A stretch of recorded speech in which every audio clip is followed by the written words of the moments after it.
Mauri, Mauri, muchas gracias por venir, hermano. ¿Por dónde empezamos? A ver si doy un poquito de contexto. Nos conocemos, vos fuiste mi preceptor en sexto año, así que nos conocemos desde ya hace... El otro 10 día, años. sí, el otro día estaba haciendo las cuentas, hermano, hace 10 años que dejé el colegio, en 2016, ya van a ser 10 años, 9.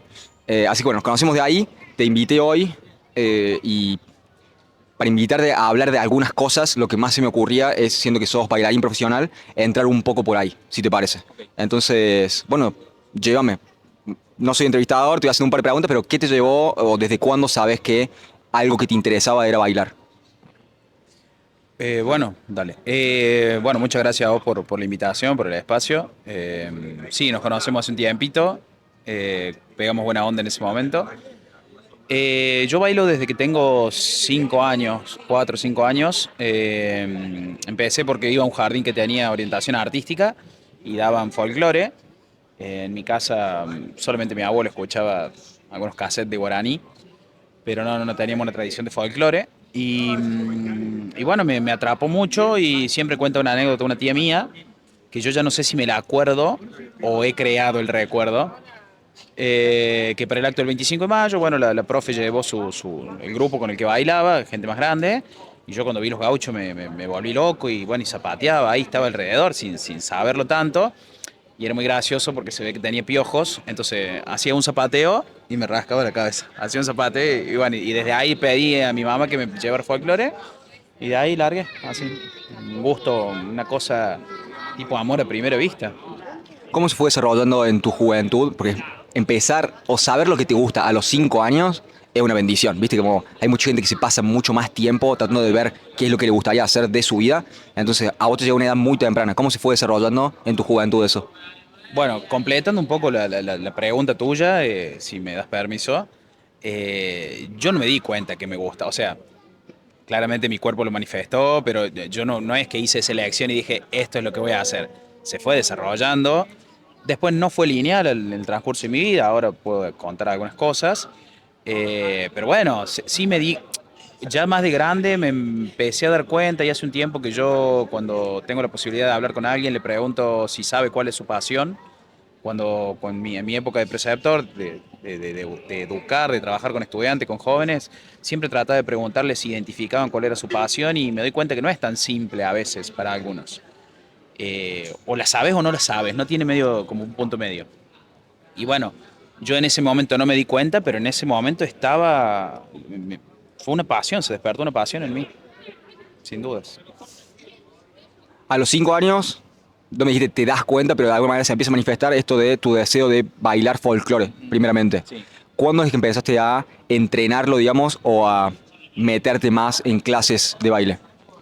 Bueno, automáticamente me voy a una academia que daba solo folclore, después paso a otra, un poco más grande ya la academia, que se llama Meridanza, actualmente sigue.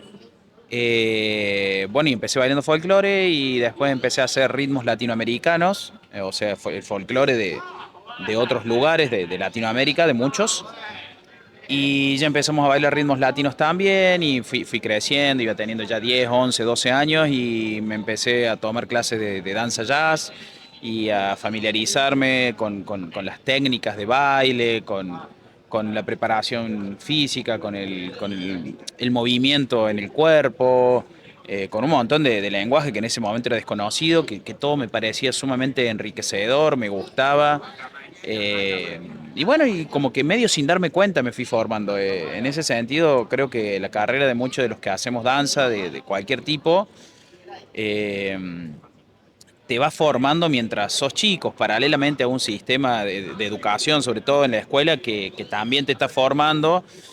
eh, y va en paralelo, muy parecido por ahí a lo que les puede pasar a los futbolistas o a los deportistas de alto rendimiento, me imagino un tenista o chicos que hacen básquet, lo llevamos de esa manera.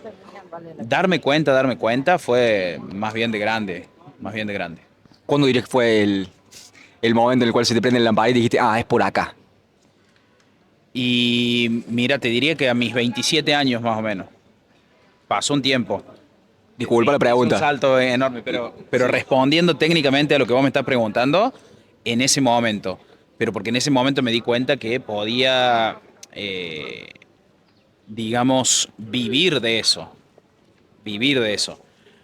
Anteriormente, si bien siempre lo traté de desarrollar con pasión, con gusto y toda esa idea, pero también con mucho profesionalismo, por mucho tiempo creí que la única opción era o estar asociado a la enseñanza, digamos, a dar clases o a la investigación, pero no tanto yo como artista al frente. Hasta que con el tiempo, bueno, esa vuelta de la vida, me encuentro en un lugar acá en Córdoba también, que se llama Sangre Latina, y conozco a dos de quienes son mis maestros hoy en día, Iván y Silvana, y bueno, y con ellos me vuelve a hacer como un clic la cabeza, y bueno, y ahí también empieza como otra etapa en mi vida, y ahí ya empieza esta cuestión más profesionalizante. Disculpa la pregunta. ¿Cuántos años tenés? 36. Bien, entonces hace 9 años, a los 27 te das cuenta. Sí. Me interesa preguntarte en retrospectiva y con el diario del lunes. ¿Vos, inconscientemente o sin admitírtelo expresamente, ya sabías que era tu pasión, pero no estabas dispuesto a admitírtelo porque no podías hacer plata de eso? ¿Era como una cuestión de si no puedo hacer plata de esto, entonces no puedo admitir que esto es lo que quiero hacer con mi tiempo? ¿Cómo lo ves? Totalmente, totalmente. Un poco eso, un poco de desconocimiento, un poco de inseguridades, a lo mejor de no creer en uno, en no creer eh, que eso podía ser una fuente de trabajo o de ingresos, hablando concretamente de lo económico, eh, porque se pueden mezclar muchas cosas, ¿no? Pero está todo bien con la pasión, pero siempre digo como la misma frase, ¿no? Pero en un momento tenés que pagar la luz, tenés que pagar las despensas, tenés que vivir. Entonces, bueno, eso es lo que yo todavía no había descubierto, nadie me había invitado, yo era grande ya, no puedo responsabilizar a nadie más que a mí, pero no la había visto. Y hasta que, bueno, se dio, como te digo, ese punto en el que conocí a alguien, eh, tiene que haber algunas seguridades en mí florecieron también, y bueno, y pude ahí como encontrar un camino que lo sigo buscando, que lo sigo gestando, que lo sigo construyendo, que es un día a día y que por lo menos como de la manera en que yo lo vivo, en la que a mí me toca hacer arte, la incertidumbre es parte de nuestro día a día. Sí, no tenés un sueldo fijo, si sos artista generalmente. No, pero bueno, emprendí a convivir con eso. En mi último, este 2025, a partir de abril, tuve la suerte de estar en las filas del Ballet Municipal de Córdoba, que es un elenco estable. Eh, y bueno, hasta ahora, hasta diciembre, he estado con ellos, bueno, y eso hace también, además de un crecimiento eh, desde lo grupal, en la danza misma, en lo artístico, no me sale la palabra. Bueno, sí hubo por lo menos en esos meses un respaldo económico del mes a mes que también te deja un poco más tranquilo. Sí. Es interesante, ahora que estamos hablando de eso, de tema plata y arte, de que podemos decir que es una percepción, como no puedo hablar desde la autoridad de la psicología, porque no tengo esos estudios para respaldarlo, pero desde mi percepción y mi observación de la sociedad, los artistas suelen ser más volátiles o más sensibles o quizás más sensibles a, ¿qué dirías? A otras cosas, como lo que estoy queriendo apuntar es, no tengo una percepción de que los artistas sean del temperamento de planificar sus finanzas anualmente, ¿me entendés? Como, ¿cómo voy a usar la plata el mes a mes? ¿Me entendés? Entonces, es interesante que las personas que más propensas son a tener inestabilidad económica son los que tienen que saber lidiar con eso. Y esto es un crecimiento, como buenísimo el arte y expresar y poder expresar emociones y causar esas emociones en otras personas. Al mismo tiempo, creo que está siempre esa necesidad de complementarlo con cómo hago para subsistir y para no estar de cara, porque también eso de, si tenés esa estabilidad económica que siempre está bueno porque te da esa tranquilidad, y si tenés esa tranquilidad es mejor y más productivo para tener un proceso artístico más fructífero. Si estás preocupado por de dónde viene la próxima comida, quizás no te puedas concentrar 100% en el arte. Entonces creo que es interesante ese dilema de la vida va a estar bien y me preocupo en solamente hacer arte, quiero tocar la guitarra todo el día, al mismo tiempo me tengo que ocupar de ser estable y hacer planes económicos. ¿Cómo ha sido tu observación en términos de el comportamiento de los artistas o la vida de los artistas, que es una percepción quizás de estereotipo de sexo, droga, rock and roll, ¿me entendés? Como de la vida del artista y de ser bohemio y vivir el día a día y disfrutar de excesos. En tu experiencia, ¿cómo han sido los artistas que te has cruzado? ¿Qué generalidades podrías derivar de tu observación y de tu experiencia con artistas sobre su temperamento y su forma de comportarse, sea con el dinero o en la vida? Uy. Muy amplio, No, pero agárralo por donde quieras. sí, sí, sí. La primera respuesta decía que diría que no sé si estoy en condiciones de responder eso, pero lo voy a hacer porque entiendo el juego y sí quiero hacerlo además. Eh, un poco desmenuzando tu pregunta, tu inquietud, creo que en serio no creo que generalizar esté bien, no podría hacerlo. Segundo, dentro del arte, tampoco siento que yo sea una autoridad ni una palabra totalmente acabada como para decir esto es así, así, así. Yo puedo hablar de lo que a mí me pasó y de lo que me ha tocado vivir y de una cuestión de sensaciones.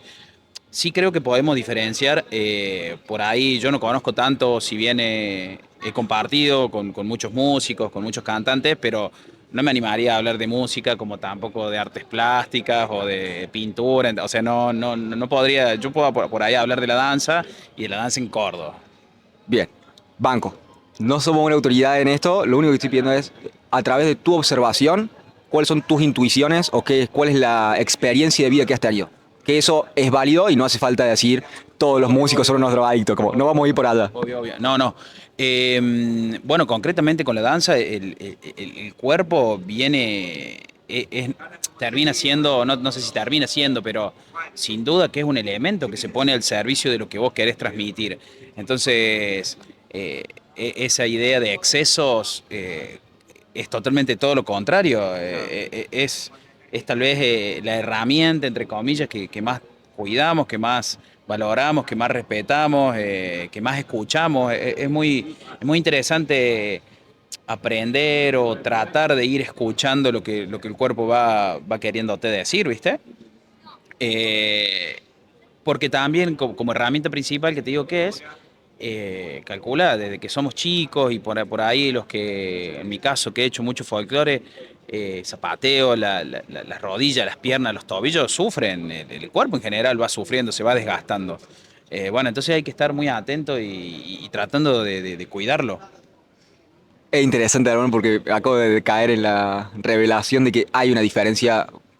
Artista es una palabra muy grande. Sí. Entonces, creo que entre escritores, entre músicos, entre gente que hace artes plásticas, creo que esos son más propensos a pegar un viaje de LSD, ¿me entendés? Mientras están, ¿me entendés? Como ácido, porrito, qué sé yo. No sé cómo es el mundo de la danza, quizás he escuchado de deportistas, sobre todo en la NBA, en básquet, que son de fumar marihuana y de jugar el deporte, como que aparentemente es útil o es culturalmente replicado.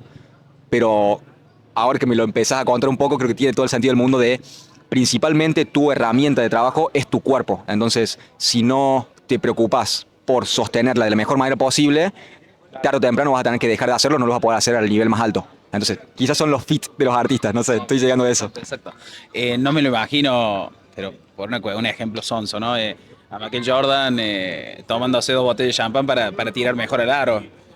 No me lo imagino. Y bueno, a nosotros nos pasa muy parecido.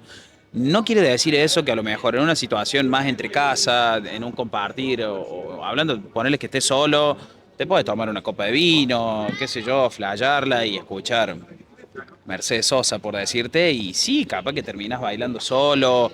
No, sí, sí, sí pasa eso, o sí, sí me he encontrado en momentos donde aparece alguna bohemia, qué sé yo, pero no siempre o no necesariamente relacionado al exceso, o por lo menos lo que a mí me ha pasado. Sí me puede estar pasando que estoy esperando el colectivo acá en Córdoba Capital, en la Maipú o en el Chacabuco, y estoy colgado mirando y veo algo o veo obreros trabajando, ¿viste? Y ya el movimiento que hacen me invita a flayarla, o mirando el río, o tomando un mate, o limpiando el baño cuando en casa limpio, ¿entendés? O sea, eso me repasa, eso sí, esa bohemia es necesaria y no tiene, muy parecido a lo que hemos escuchado en muchas entrevistas, sobre todo a músicos muy reconocidos, no tiene un momento concreto, ¿viste? Es como que, por lo menos lo que me ha pasado a mí, te viene y te viene.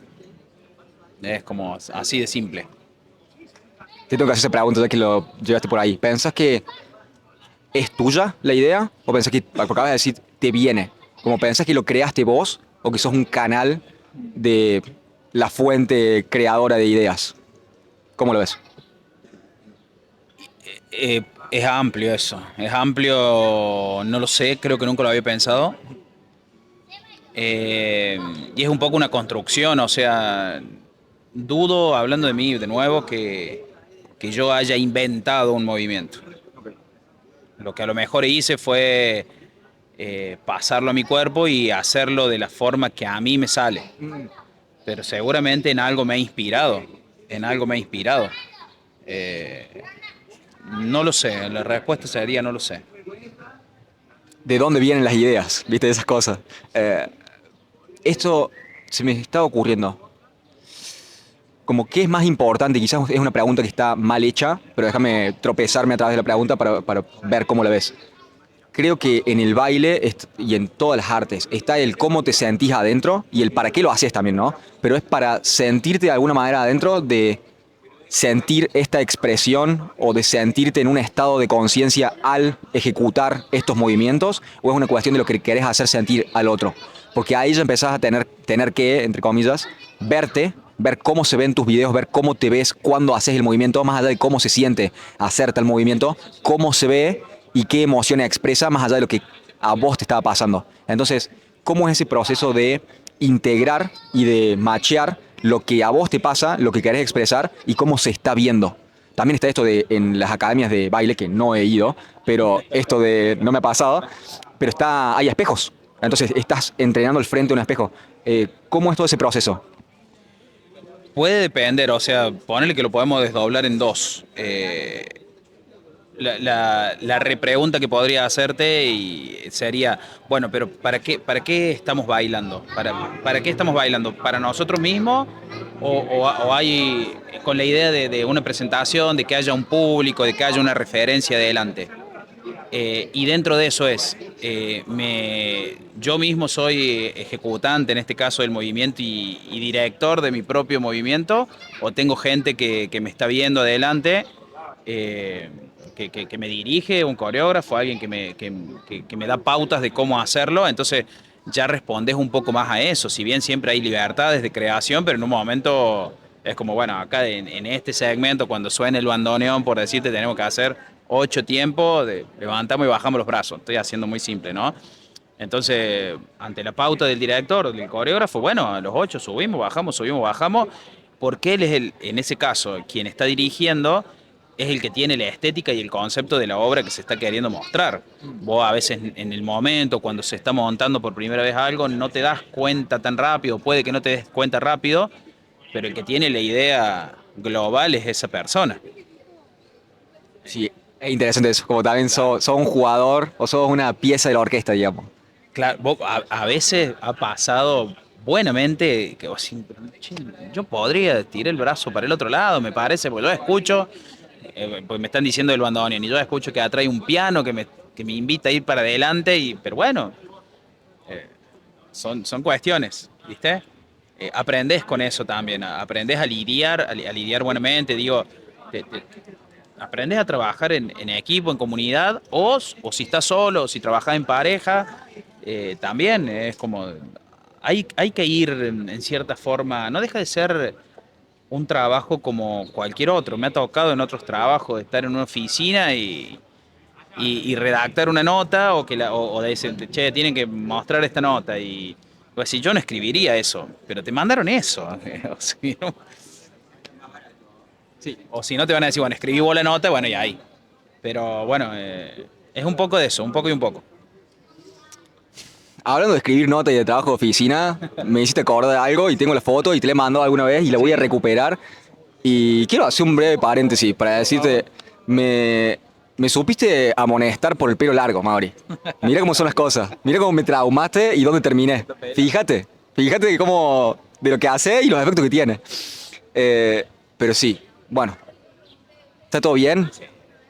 De mi parte, Gracias. sí, no sé. No, te mandaron a hacer la nota, sí, no, está todo bien, Mauri. Supe tener cubana. La gente que no, hay mucha gente que no lo vio, pero supe tener mucha cubana. Eso tenía un contexto, era de escuela, de esa escuela y de ese tiempo, ese 2016, tal vez fue la última camada, la de ustedes, que un poco padeció esas reglas un poco más tan tajantes. El pelo no puede pasar, no puede tocar el cuello Un poco así. de la remera. Volviendo al baile. Quería hacer ese paréntesis, hermano, de que bueno, Por favor. está todo bien entre nosotros, de decirte eso. Eh, Quizás es muy evidente la observación que voy a hacer, pero el baile no sé si no existe sin música, pero es muy complementario. O sea, como, no me lo imagino tanto, como siempre que he visto baile, hay música de fondo, esto que me decías de puedo seguir el bandoneón o puedo seguir el piano, es como en pos de qué estás bailando o qué de la música estás representando en tu cuerpo. Eh, Nada, algo que estoy pensando en el momento. ¿Hay tal cosa como baile sin música? Sí, sí. Eh, puede- puede- Podemos bailar sin la música, así como te lo imaginas. Podemos bailar un relato, podemos bailar un poema, Ok, ok. o podemos hacer música con nuestro propio cuerpo. O sea, si entendés, y voy bailando lo que yo hago. Pero sí, puede ser. Pasa que lo veo como pintar en blanco y negro, si no tenés eso, porque muy bueno que me tiraste. Si tenés un relato de fondo, de vuelta, es complementario con otra cosa. Si haces música con tu cuerpo y vas bailando en el mismo tiempo, es como que están pasando las dos al mismo tiempo y vos sos el instrumento de ambas, del movimiento y de la música. Pero si solamente bailás sin música o sin música de tu propio cuerpo, lo siento como pintar en blanco y negro, ¿entendés? Como que te falta una dimensión del arte que es el color o la música en este sentido. No lo había pensado nunca eso. Y bueno, por eso es tan hermoso el arte, porque mira la percepción que tenés vos y la percepción que tengo yo y la percepción de cualquiera que pueda hablar. Es totalmente tuya, es totalmente válida y es tu mundo. No hay inhibiciones en ese sentido. Después, en todo caso, según las estructuras a la que querramos o podamos responder en ese momento, va a ir haciendo que la cosa también se encuadre. Pero Me pareció muy iluminador esto de hay un director, como hay alguien que tiene la visión creativa, a veces te puede tocar hacerlo a vos, siendo parte de la puesta en escena, como sos director y bailarín, eh, y a veces hay alguien que está guiando, pero como esa es la persona que tiene la visión. Entonces me parece interesante eso también. Te quería llevar a otra temática dentro del baile, que es los sentimientos, la humanidad y los, ¿qué dirías? Impulsos primitivos. ¿Qué estoy tratando de preguntar? Por ahí cuando bailas con una persona, estás intercambiando energías y estás bailando en una sincronicidad y estás compartiendo algo. Sobre todo si lo estás entrenando y lo estás entrenando cerca. Puedes bailar no necesariamente pegado, pero cerca. Entonces, eh, ¿cuál ha sido tu observación personal o de las personas que te has cruzado en el tiempo, que bailan, sobre la conexión o la confusión de emociones sobre lo profesional? Porque estás trabajando con tu cuerpo y con el cuerpo de la otra persona. ¿Y qué tanto estamos actuando de que estamos teniendo onda como en realidad estamos teniendo onda? Y toda esa confusión que puede existir, porque somos, ¿cómo se dice esto? Somos desorganizados, somos desordenados, somos imperfectos, entonces es muy difícil saber cuándo sí, cuándo no. A veces querés tirar un chiste y cae mal, ¿me entendés? O lo tiraste mal, o no en el tiempo correcto, o en el contexto correcto. Entonces, cómo te ha pasado a vos particularmente, o si no, hacerlo más impersonal, en tu observación, toda esta confusión de los potenciales sentimientos que pueda haber a través de la práctica del baile? mira, yo creo que personaje de Córdoba, ¿no?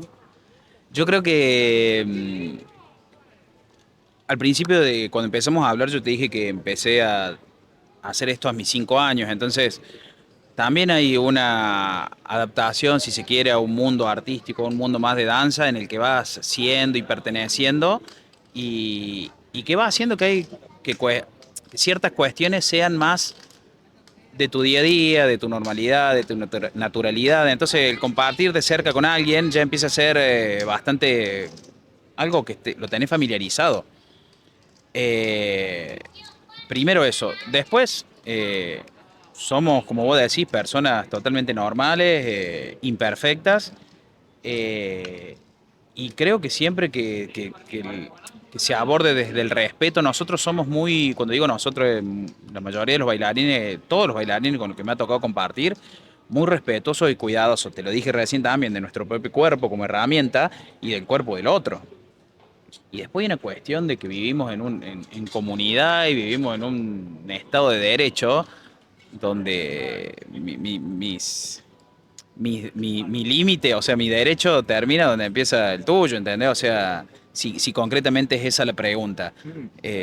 Yo no puedo ir más allá del consentimiento tuyo, ni siquiera a mí se me ocurriría, pero un poco jugando con la pregunta, es como, es hasta ahí, o sea, y otra cosa más importante que la tendré que haber dicho en primer lugar, que también en la danza, en la danza por ahí enlazada, vamos a poner el tango, o bailando unas, bueno, pero el tango porque es enlazado no siempre tiene que estar como idea primera el conquistar. O sea, y te lo llevo al ejemplo simple. Yo puedo bailar con mi mamá, yo puedo bailar con una tía, puedo bailar con mi hermana, puedo bailar con una vecina y pasarla igualmente bien. O con un vecino, o con mi papá, o con mi hermano. ¿Entendés? Después, si de eso surge alguien volviendo a una vecina, ponele, en la que ninguno tenga compromiso y toda esa cuestión, y después surge algo o vos te das cuenta que ahí te pasan cosas, pero porque en sensaciones, que vos desde lo sentimental ahí como decís, mierda, ¿qué me está pasando? Y bueno, y qué sé yo, capaz que termina esa danza, ese momento y, che, ¿querés tomar algo? No sé, me imagino, podrá ser de esa manera, pero ya empieza a ser como una cuestión más personal, ¿entendés? Que excede a ese momento. Hermano, me diste una muy buena respuesta y fue políticamente correcta, pero no creo que lo hayas hecho como esto es lo que debería decir, sino como creo que fue sincera. Pero esto, como tenés, estás compartiendo tu pasión con otra persona. Sí. ¿Entendés? Me hiciste pensar esto también de la despersonalización del artista sobre el arte, que es como, hoy venía hablando para acá con una persona y veníamos hablando sobre el tirar un chiste. Los comediantes tiran un chiste, dicen cosas que si las dijeras en serio serían condenables. Pero tenés que entender que en el contexto de un stand-up, en un club de comedia, estás diciendo algo puramente porque querés causar una risa. Estás haciendo este movimiento puramente porque querés causar una emoción, haciendo la correlación con la danza. Estás haciendo este movimiento porque querés causar una emoción. Entonces, 100%, estamos actuando. Con los actores que actúan al frente en una película, si se dan un beso o si dan una escena de sexo, no significa que realmente lo quieran hacer. Y banco esto y creo que es muy interesante porque creo que es un proceso de maduración a través de la vida en el cual te das cuenta, siendo que primero creo que es útil reconocer que tenés impulsos sexuales, el hecho de reconocerlo hace que sea menos propenso a dominarte, mi forma de ver las cosas. Reconoces que tenés impulsos sexuales y me dijiste, no es necesariamente lo principal el querer conquistar a tu pareja de baile todo el tiempo. Hay otras cosas, hay un profesionalismo en el medio. Ahora, Pero porque tampoco a vos, cuando te cruzás por la vida con personas que te puedan llegar a atraer, no te atraen todas. Eh, por suerte. Es que sería un quilombo esto. incluso si te atraen todas, creo que lo interesante es cómo te comportas al respecto. ¿Me entendés algo hoy? Como Claro. que estés en pareja no significa que no haya un montón de personas que sexualmente te puedan atraer. ¿Me entendés? Totalmente. Porque somos biológicos. Totalmente. Entonces, pero cómo te comportas al respecto, creo que es el punto. Ahora, volviendo a esto de lo específico de la danza, estás compartiendo tu pasión con otra persona. Pero es esto, pensé que es como una performance, que es una representación de algo artístico y que no necesariamente lo tenés que sentir. Al mismo punto, es difícil no sentirlo. Quizás podés hacer una presentación de tango con tu papá y ser, ¿qué dirías? Ser seductor, pero porque lo estás actuando, estás queriendo demostrar esto sin que lo sientas realmente. Ahora, ¿qué pasa cuando lo estás demostrando y lo estás sintiendo al mismo tiempo? ¿Me entendés? Ese límite de profesionalidad, supongo que estoy pensando mientras hablo, pero esto de se habla, supongo, como pero es difícil y creo que puede llegar a ser como embarrado, ¿me entendés? Esto de quizás tu pareja femenina, siendo que sos heterosexual, creo, es una... Sí, sí. Bien. Si es una pareja femenina y tiene pareja y es una danza de naturaleza de seducción, entonces cómo nos vamos a comportar y tenemos que tener claro que es solamente una performance y que lo estamos representando y que no es real. Entonces es medio extraño eso, como la separación de el arte de lo que está sintiendo el artista. Y lo problemático es si está sintiendo el arte, pero no corresponde con la vida fuera del arte. No sé si me estoy enredando, ¿cómo lo ves? Sí, mira, capaz que aporto a tu enriede, pero por lo menos en mis últimos años yo trato de... Entiendo la danza como algo real. O sea, a mí lo que me pasa desde los movimientos son reales. Entonces, eh, me ha tocado por ahí hablar de esto y siempre pongo el mismo ejemplo. O sea, si me mandan a decir, me proponen que acá le toquemos la cara a Fer. Yo no hago como que te toco la cara. Claro. Yo te toco la cara. ¿Entendés? O sea, y bueno, y eso traspólalo a todo. Me hiciste sentir cosas igual. No. Es como- por eso te digo, ¿saben? ¿Qué tanto es actuado esto? No, bueno, también, capaz que pensaba un poco mientras hablabas y capaz que tenemos la suerte de decir, bueno, somos artistas y sabes que queda ahí. Eh, pe- lo he hablado en mi terapia esto porque también se puede poner ambiguo todo, por suerte, o amplio o abstracto, pero a veces como que en el momento de se prende luz, hablando concretamente de la escena o en el momento de un ensayo, hay como aparece como otro Mauri, un Mauri artista, no sé cómo explicarlo, pero es lo que me pasa a mí, no sé cómo lo vivirá el resto de mis compañeros y de otros artistas. Pero en ese momento vuelvo, tengo que hacer, tocarle la cara o quedar en un final muy cerca con alguien, con un compañero, con una compañera, y lo hago con ese convencimiento de que el personaje o la interpretación que me han pedido, que estoy buscando, requiere eso. Después salgo de ahí, capaz que ni siquiera tenés tanta relación con ese compañero o compañera. Pero bueno, como te digo, lo más probable es que si vos, Fer, vas por primera vez a una clase de bachata, por decirlo, no aparezca tan rápido eso. O sea, no te digan, a ver, Fer, ponete cerca. No te va a pasar eso. No lo más probable es que no. Son construcciones. Vas a ir como de a poquito. Déjame hacer una aclaración, hermano, porque es importante. Vos me decís Fer. El mundo entero no me conoce como ¿Cómo Fer. te dicen? Vos sabés que yo tengo otro nombre, ¿no? Sí. Listo, listo. Me dicen Ignacio, que es mi primer nombre. No, a lo mejor. Pero puedo hacer esa aclaración de en el mundo del colegio Instituto Jesuita Sagrada Familia se me conoce como Fer, que es mi segundo nombre. Entonces, hace la aclaración porque no se confunda el oyente. Ok, de vuelta. Creo que debe ser como embarrado y están los sentimientos y calculo que con la madurez y con el crecimiento y también con el tiempo de hacerlo, quizás sea más claro y lo tengas más claro como, bueno, esto es lo que hacemos y la vida está de un lado y el arte es una representación, pero eso no significa que se vuelque hacia afuera de la presentación. Lo que también se me vino a colación es esto de vos haces arte en vivo. Una cosa es escribir y haces un libro y nada, lo lee alguien en algún otro momento. Pero la naturaleza de la representación artística que haces es en vivo. Entonces, esto que me decías de que hay otro Mauri, te quería preguntar un par de cosas, ¿sí? ¿Quién se sube? ¿Quién es el que baila? ¿Sos vos, la persona que está sentada acá al frente mío? ¿Cómo lo conceptualizás vos? Y quizás es medio extraño y el lenguaje es medio extraño, pero me interesa tratar de entenderlo en profundidad. ¿Sos vos? ¿Es el mismo Mauri? ¿Es un alter ego como, bueno, este es el Mauri que está en escena?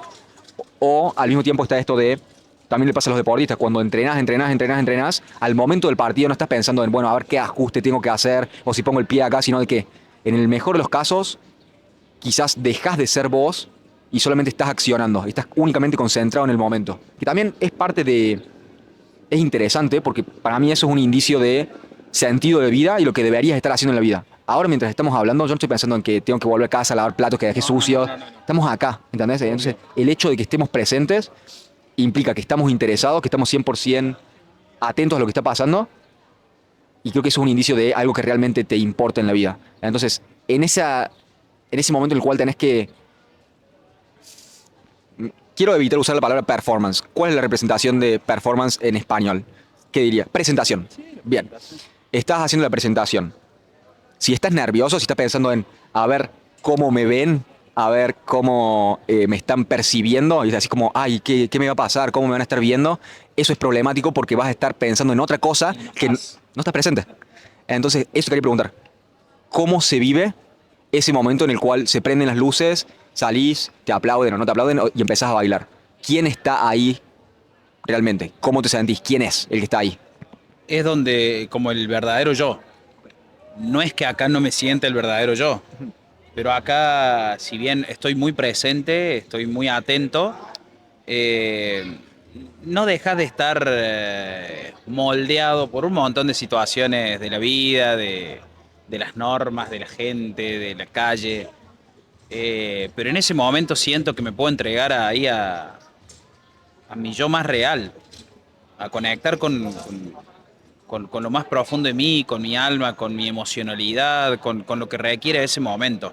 Mira, te cuento un ejemplo y de paso tiro ahí para la gente que pueda ver esto. Eh, Venimos el fin de semana con el Ballet Municipal de estrenar una obra que se llama Brochero, Camino y Silencio, que tiene que ver obviamente con la vida del cura Brochero, no tanto con su espiritualidad, que está un poco más librada a la percepción que pueda tener quien vaya a ver la obra, sino con algunas situaciones que él ha pasado y que son conocidas. Y es una obra que me súper interpeló, creo que a mis compañeros me animo a decir también, sumamente fuerte y sumamente todo el tiempo conectado. Una obra que dura 45, 50 minutos, eh, súper conectado, sintiéndolo. Mi fe católica, a lo mejor en no sé si está tan presente en estos últimos años de mi vida, pero yo conecté ahí no sé si con el cura Brochero, con José Gabriel, que era la persona, con mi compañero que lo interpretó, que fue una cosa impresionante, pero yo no era en ese momento, cuando estaba terminando la obra, cuando estaba transcurriendo, yo no era el mismo que estoy siendo ahora hablando, y si bien soy el mismo, Entiendo. Sí, sí. pero me entendés lo que te quiero decir, pero en ese momento ni siquiera sé si me acuerdo cuestiones muy concretas. Pero no porque la flashé y que no me doy cuenta ni quién soy ni qué hago, sino porque por una cuestión de sentimientos. Pero es el estado como creo que debe ser el estado más natural que vuelvo. Muy parecido a cuando le doy un abrazo a mi mamá o a mi papá. Es ese momento así. Se me vino a la cabeza una referencia que nada que ver, tiradísima el pelo, pero esto de Karate Kid. Ahí no vamos a meter, nada que ver. Viste que, creo que es Karate Kid, que le dice como no mente, ¿te ubicás? Que él está Sí. peleando, creo que es de Karate Kid. Él está peleando y Pat Morita, que es el señor Miyagi, le dice como no mente, como no deberías estar pensando. Y te quería preguntar sobre eso, sobre si pensás que en el momento en el cual estás haciendo la presentación y estás encarnando un personaje, Ujú.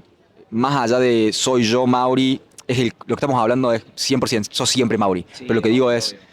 cómo se siente en términos de experiencia. Como cómo se ve la textura de tu conciencia en ese momento. A eso voy. Entonces, ¿sentís que que de alguna manera dejas de prestarle atención a quién es Mauri? ¿A quién es a tu ego? ¿A lo que hace que sea Mauri? Y estás únicamente estando presente. Y creo que de vuelta, volviendo un poco a esta idea de la idea no viene mía, porque si yo estoy pensando en mí, si es mía, sino de que soy el canal de algo que está pasando. De alguna manera eso es como, tenés primera fila a lo que sea que está pasando. Estás viendo como una película y estás encarnando algo al mismo tiempo, pero no estás pensando en vos mismo, sino que estás presente. ¿Cómo la Exacto. ves? No, es interesantísimo. No sé si tengo respuesta porque no sé si lo había pensado alguna vez tan así. Eh, pero pensaba que para llegar a ese estadio, para estar en esa presentación, nosotros tuvimos todo un bagaje de construcción previo, de ensayos concretamente.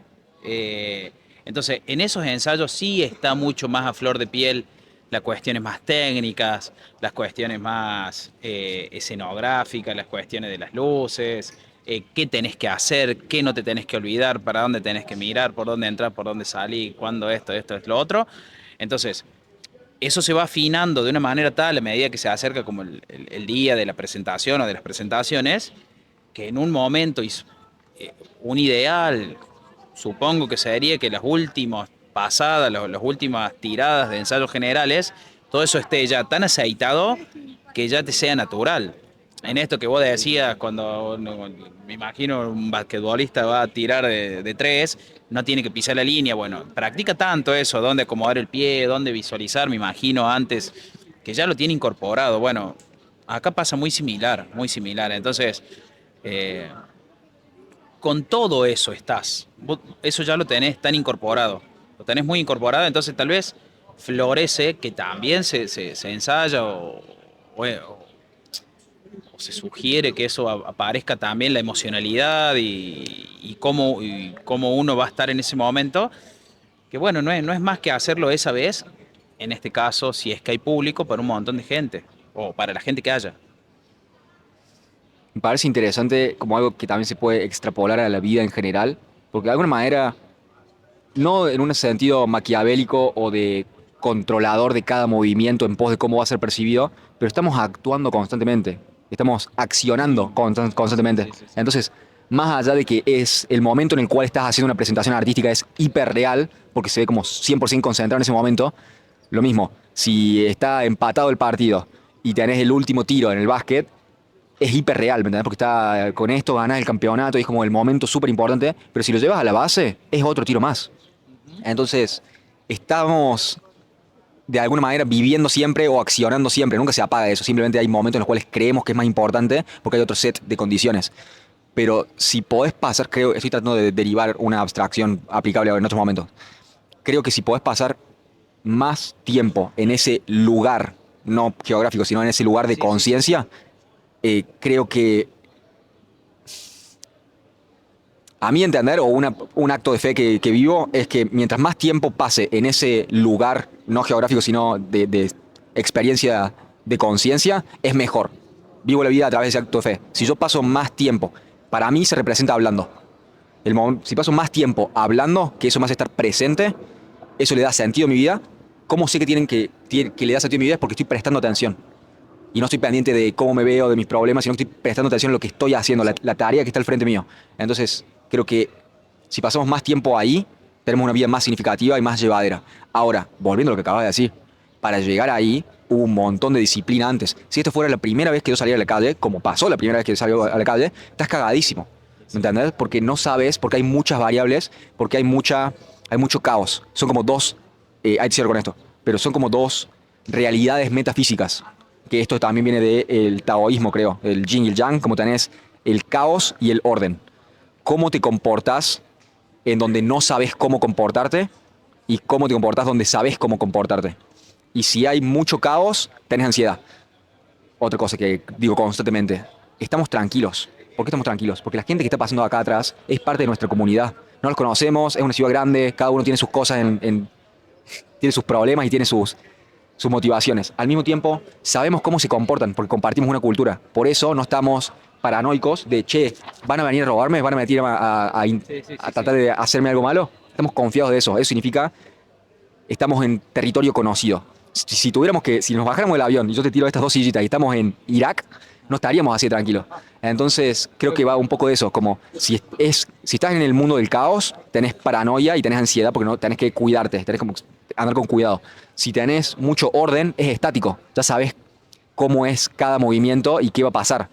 Creo que lo interesante de la vida es el juego, es la improvisación de tener un pie en el orden y un pie en el caos. Y creo que ese pie en el orden te lo da justamente lo que acaba de señalar, la disciplina de entrené tanto que ahora lo que tengo que hacer es estar presente en qué es lo que próximo que estoy por venir y jugar entre, no sé si es juego, no sé si es improvisación porque ya está la coreografía, pero es el juego. Estás jugando a hacer este movimiento y el que sigue en esta armonía. Entonces es como una representación de alguna manera de una Sí, sí, realidad más sí. profunda de la vida. ¿Cómo lo ves? Eh, que todo eso que fuiste diciendo, creo que la palabra que a mí se me representaba de un principio es contexto. Entonces, dependiendo los contextos, y fuiste claro así con eso del último tiro en el último segundo, Bueno, entonces claramente depende del contexto, porque es verdad que es un tiro más. Es verdad que cuando hacemos la obra es una pasada más. Ya hicimos varias pasadas, muchas pasadas. Pero ¿qué cambia? El contexto.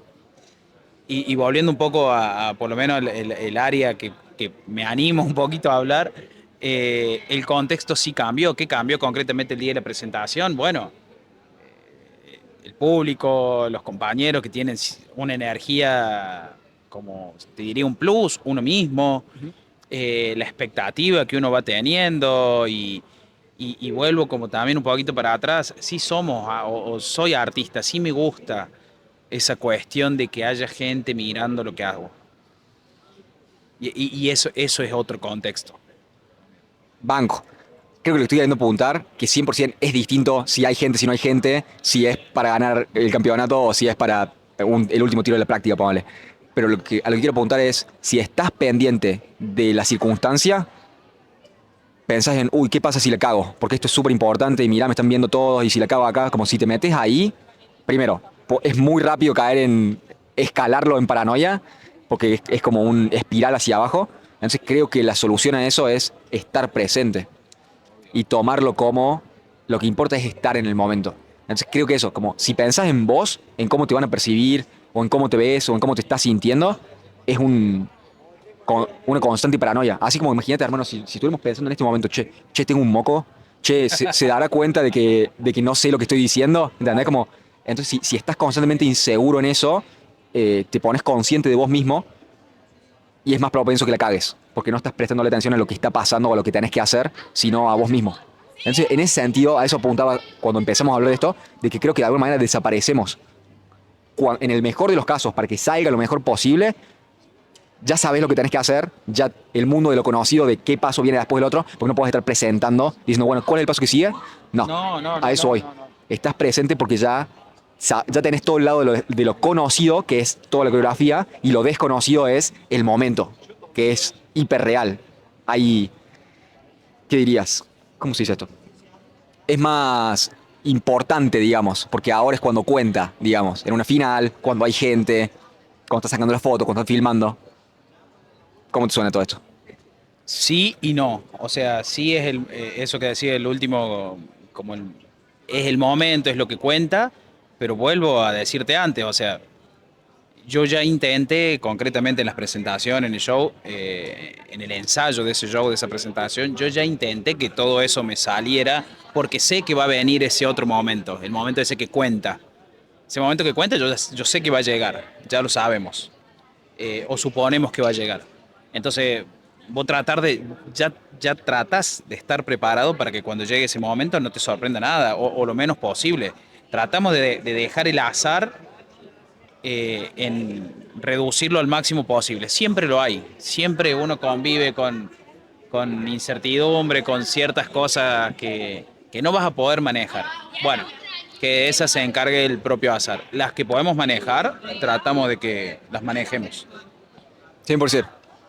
El lenguaje que yo uso es como la estructura en la cual encuadro todo lo que estamos hablando es eso del caos y el orden, como estar en el medio.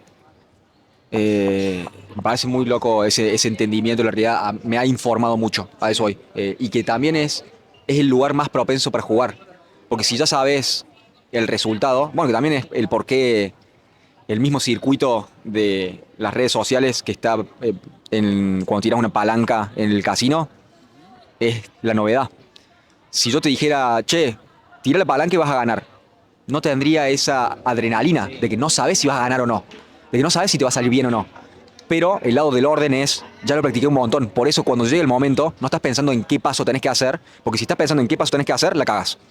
Entonces eso, como, creo que de alguna manera la libertad implica un montón de disciplina, porque si no, no sos libre, sino que estás preso de cualquier infinidad de cosas que te están tirando y que no sabes qué hacer. De hecho, creo que justamente, si no tenés un objetivo, sos más propenso a tener ansiedad. Si tu vida no tiene sentido, sos más propenso a tener ansiedad, porque ¿por qué salir de la cama si me puedo quedar? Si no hay un lugar, no hay un objetivo al cual apuntar. Y de ahí ya si lo llevas más profundo es, ¿para qué estar vivo? Si no tenés una razón para la cual estar vivo, ¿para qué mantenerte con vida? Pero bueno, estábamos hablando de Karate Kid y esas cosas. Volvamos por allá, en vez de seguir tan existencialistas. tuviste una experiencia de viaje a Turquía para bailar. Contame toda esa movida, hermano, como, cómo se dio la oportunidad, cómo fue una invitación, fue por motus propios, de decir, che, ¿qué pasa si me voy a Turquía a bailar? ¿Cómo se dio todo eso? Y cómo fue tu experiencia de esa civilización que es muy distinta a la nuestra. Entonces, ¿cómo fue toda esa movida? Muy distinto. Tuve 5 meses en Turquía, en una ciudad que se llama Kusadasi. Fuimos con una compañía que es de Río Cuarto, que se llama Imperio Gaucho. Lo que fuimos a hacer, la danza que hicimos tenía que ver con el bombo, con las boleadoras, con el zapateo y bueno, con el tango. Eh, Qué lindo cuando la gente festeja, me encanta. Es hermoso. Vos, te voy a hacer un par de hermano. Ahí volvemos, vamos a aprovechar esto. Vos sabés que, déjame confesarte algo, yo tengo un cierto grado de cinismo. ¿Por qué? Porque yo tomé un camino distinto, ¿me entendés? Yo agarré el machete y dije, bueno, voy a ver qué hago con mi vida, ¿me entendés? Empecé a pegar a las lianas y a ver si había un camino por ahí. Hay un momento, no sé si viste la peli El Dorado, de DreamWorks. Bueno, hay un momento en el cual ellos son dos conquistadores que se meten de polizonte en el barco de Hernán Cortés, caen en México, creo.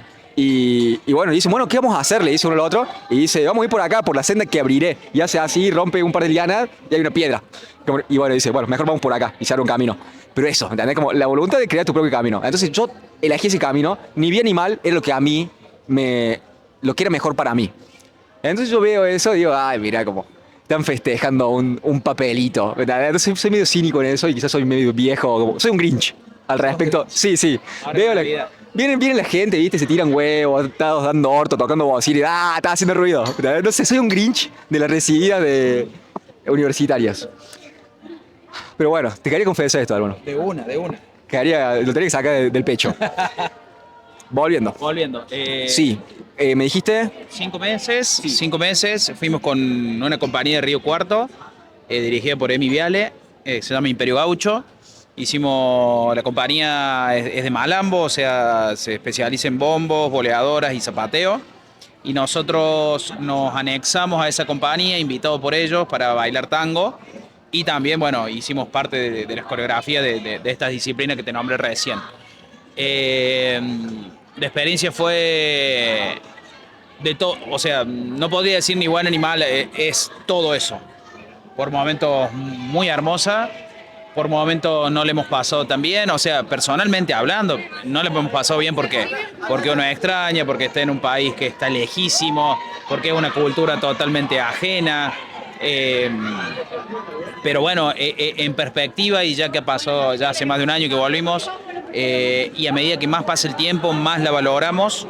Hemos tenido la posibilidad de salir afuera con nuestro arte, con nuestra danza, trabajar, mostrarnos, y eso no es poca cosa, o por lo menos en mi mundo no es poca cosa. Y con los turcos no he tenido tanto contacto porque, bueno, nosotros fuimos contratados por una productora y donde trabajábamos era más bien un mercado bastante internacional, entonces compartíamos mucho con gente de muchos lugares. Nosotros vivíamos en un lodgman que se dice que es como un edificio, es un edificio que tiene diferentes habitaciones, bueno, cada uno tenía asignado una, compartíamos, había espacios comunes como el living, un patio, una sala de estar y la cocina, comedor. Había una señora que nos cocinaba, una señora turca. Nosotros le decíamos la mama, no recuerdo el nombre, no sé si lo sé el nombre, pero sí me acuerdo de ella y era divina. Fue divina con nosotros y ahí vivíamos con gente de Colombia, de Etiopía, de Ghana, de Túnez, y capaz que de Ucrania, y capaz que se me está pasando alguno, y bueno, y nosotros. Así que, bueno, eso te abre la cabeza. Es muy loco, pero muy lindo. A mí me interesa entrar sobre eso, sobre cuáles fueron esos aprendizajes. Antes quiero volver a... Fuiste a bailar. No solamente fuiste a salir del país de donde naciste, sino fuiste a bailar. Como raíz de tu pasión es que fuiste allá. Pero no solamente fuiste a bailar, sino que también bailaste ritmos nacionales. Entonces, ¿sentiste de alguna manera... Por ahí pasa cuando...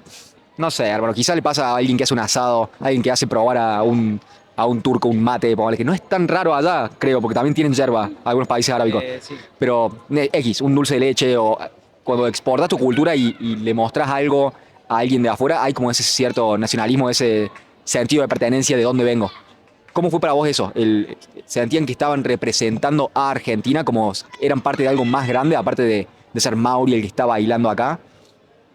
Mira, o sea, sinceramente, no existía una representación tal como cuando juega Messi. O sea, entendiendo por favor la distancia, pero lo que quiero decir, no es que fuimos oficialmente como argentinos.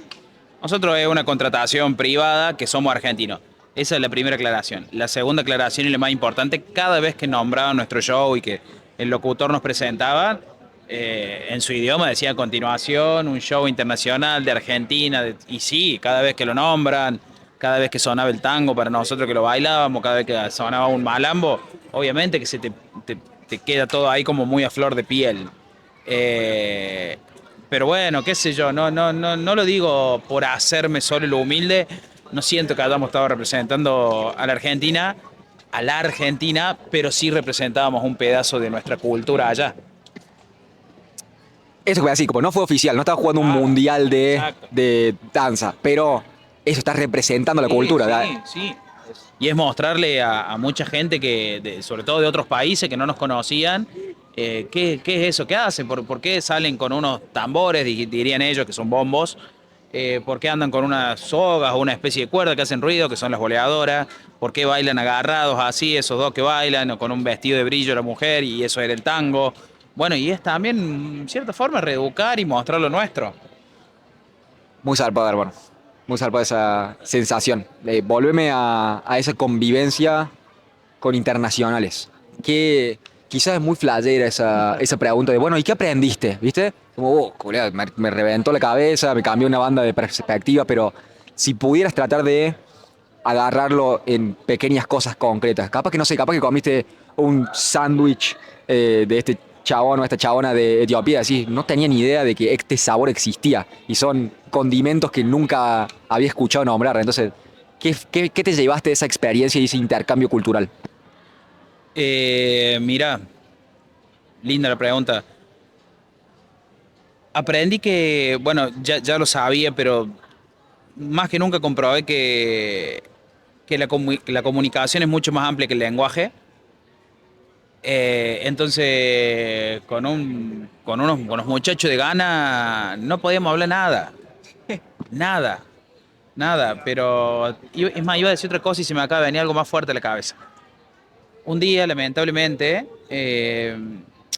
un compañero, yo vivía en la habitación del lado de un muchacho de Ghana, que le decíamos Carlos, porque el nombre era irreproducible, entonces le habíamos puesto Carlos, pero él, buenamente, era un divino. Le avisan que había fallecido una hermana en un accidente. Y ahí no había mucho para hablar, no había qué hablar. Y con un abrazo y con un estar ahí al lado, bancando, trayéndole una botella de agua sin ser tampoco invasivo, ¿entendés? Eso cuando te digo que la comunicación es más amplia que el lenguaje. Después creo que la buena vibra, el don como de buena gente que uno puede tener, el saludar a la mañana, pedir permiso, decir gracias, levantar un plato cuando termina de comer, parece una soncera, pero sí se valora y sí va haciendo que la convivencia en comunidad sea un poquito más simple o más llevadera. Y bueno, y después también, ya que tenga que ver mucho más con lo que nosotros hacemos, los chicos de Etiopía y los chicos de Ghana eran acróbatas, no bailarines. Entonces ellos hacían acrobacias y hemos visto cosas increíbles, increíbles. Y cuando fuimos hablando con ellos, un poco como se podía, eh, conocimos las condiciones en las que ellos un poco crecen, en las que ellos desarrollan su entrenamiento, sus acrobacias y te hace repensar un montón de cosas. No porque sea ni mejor ni peor, si es distinto. Si es distinto, para ellos tendrá un contexto todo eso y es como, wow, es muy loco. Primero, gracias por lo que acabas de decir sobre esto de... me dijiste La comunicación es más grande que el lenguaje. Sí. Súper importante. Soy un obsesivo de el lenguaje, justamente por lo que hago. Es como tratar de encontrar la palabra específica para expresar la idea que tengo de la manera en la cual se pueda entender más fácilmente. ¿Entendés? Como estoy constantemente viendo cuál es como un algoritmo que busca la palabra perfecta para expresar lo que siento o lo que estoy pensando. Y al mismo tiempo hay más que eso. Eh, y me parece zarpado el poder reconocer de que hay más y a veces puede ser más importante que lo que puedas decir con palabras. Y creo que quizás, en el mejor de los casos, el lenguaje, que para mí es tan expansivo y tan importante, debería estar encuadrado sobre algo que es superior o algo que debería estar el lenguaje subordinado a algo superior. En este momento, más allá de tratar de ponerle un mensaje de apoyo y de decirle al traductor, el translate de Google, que te tire el mensaje y se lo diga en su idioma, era estar, simplemente. Como, quiero que sepa que estoy acá, te doy un abrazo, no te puedo escuchar, pero lo que sea, querer un mate, no sé, hacer lo que se pueda, estar a disposición, me parece que ya es encarnar lo que estás queriendo transmitir, más allá de hacerlo en palabras. Así que zarpado eso. Me dijiste esto de las acrobacias, bueno, esto de no es mejor ni peor, creo que te muestra igual como Ucrania no es Suiza, ¿ok? En ese sentido, pero Ucrania, si bien históricamente han tenido un montón de quilombos, creo que más o menos podríamos decir, quizá un poquito más que nosotros, están más desarrollados. Tienen más años de eh, cultura, si bien no siempre ha sido, siempre fue como Ucrania, no siempre fue así como la nación de Ucrania, han tenido más tiempo para desarrollarse. Que siempre lo que vuelvo de cuando nos comparamos con Europa es como, sí, sí, Dinamarca, que es donde yo viví por 5 años, son la monarquía ininterrumpida más larga de la historia, según como lo conocemos, como 1000 años, hermano, ¿me entendés? Entonces, han tenido tiempo para desarrollarse. Nosotros somos un país adolescente, como mucho. Sí. Pero a lo que voy es, tenés distintas realidades en las cuales otra persona se desarrolló. Más allá del idioma, de la religión, del entendimiento que tienen, también como económicamente, ¿me entendés? Como quizás no sé, estoy hablando como de percepción, ¿no? Quizás fueron criados en una situación de guerra, en una situación de donde su vida corría peligro, donde no había agua potable. Entonces, como las circunstancias puramente económicas, el hecho de que sean distintas te da como contexto de, ah, bueno, mira, no tengo para comer un asado el domingo, que para nosotros es como religión. Tenés que tener plata para comprar un asado el domingo, incluso si es algo, una faldita, lo que sea. No tengo plata para eso, pero mono, tengo agua. ¿Entendés? Como tengo un techo. Entonces te pone en perspectiva un montón, tanto para abajo como para arriba. Es como, ah, mira qué croto, cómo vivo, mira cómo vive esta persona que tiene un penthouse, ¿me entendés? Y te tira, no sé cómo haber sido porque estaban contratados como un servicio. Entonces, ahí depende mucho y me interesa preguntarte cómo los trataron y cuál fue el nivel de deluxe, vamos a decir, de premium del tratamiento. Pero, ¿tuviste así contacto con eh, gente que sea obscenamente rica o situaciones en las cuales se tiraba comida a rolete o como esa situación de estás en un momento y en un lugar donde hay tanta abundancia que no importa si se tira o si sobra? ¿Te ha pasado algo así? Sí, sí, sí, sí. Pensaba que, o sea, eso mismo que estás diciendo, tranquilamente aplica acá a Córdoba nomás, o sea, aplica a todo, a todos lados. Sí, sí. Me pasó que no, no, la verdad que previo a ir, para que se entienda también, como nosotros fuimos a trabajar, firmamos un contrato previamente donde estaban las condiciones nuestras de contratación, las cuales se respetaron muy bien. Eh, Obviamente fuimos con visa de trabajo, o sea que todo en el marco legal que merecía. Eh, y después, pero donde vivíamos no vivíamos en un hotel de lujo, o sea, lo que cualquier persona que escuche puede entender de lujo, pero sí tenía las condiciones, más que las condiciones básicas necesarias para que nosotros estemos. Eh, Después, a la noche, cuando nos tocaba ir a bailar, bailábamos en diferentes hoteles. Y esos hoteles sí eran de 5 estrellas y bueno, y la comida, abundaba la comida.